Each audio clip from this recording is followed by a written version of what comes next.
அன்பும் பண்பும் பாசமும் நேசமும் நிறைந்த நட்புகளுக்கும் உறவுகளுக்கும் என் இனிய காலை வணக்கம். இன்று ஒரு குறள். அதிகாரம் 57, வெறுவந்த செய்யாமை.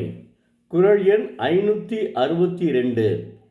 கடிது ஓச்சி மெல்ல எரிக, நெடிது ஆக்கம் நீங்காமை வேண்டுபவர். ஆக்கம் நெடுங்காமல் நீங்காமல் இருக்க விரும்புகின்றவர் தண்டிக்க தொடங்கும் போது அளவு கடந்து செய்வது போல் காட்டி அளவு மீறாமல் முறை செய்ய வேண்டும்.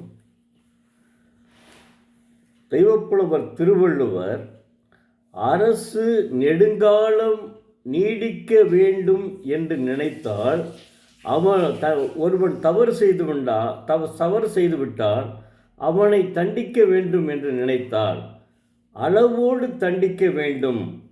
அதாவது மிகப்பெரிய தண்டனை கொடுப்பது போல நினைத்து அளவோடு தண்டனை வழங்க வேண்டும்.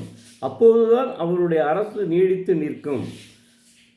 உதாரணமாக, ஒருவன் தவறு செய்து விட்டான், அவனுக்கு தண்டனை அளிக்க வேண்டும்.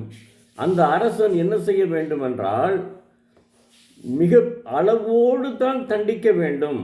ஆனால் அந்த தண்டிப்பு அளவு மீறியது மாதிரி காட்டிக்கொள்ள வேண்டும். பாருங்க எந்த அளவுக்கு அவர் சொல்கிறார் பாருங்க. அதாவது இது என்ன தெரியுதுன்னா, அவர் தண்டிக்கவும் செய்ய வேண்டும், அவன் இனிமேல் குற்றம் செய்யக்கூடாது. அதே சமயத்தில் மிகவும் தண்டனை கொடுக்கக்கூடாது.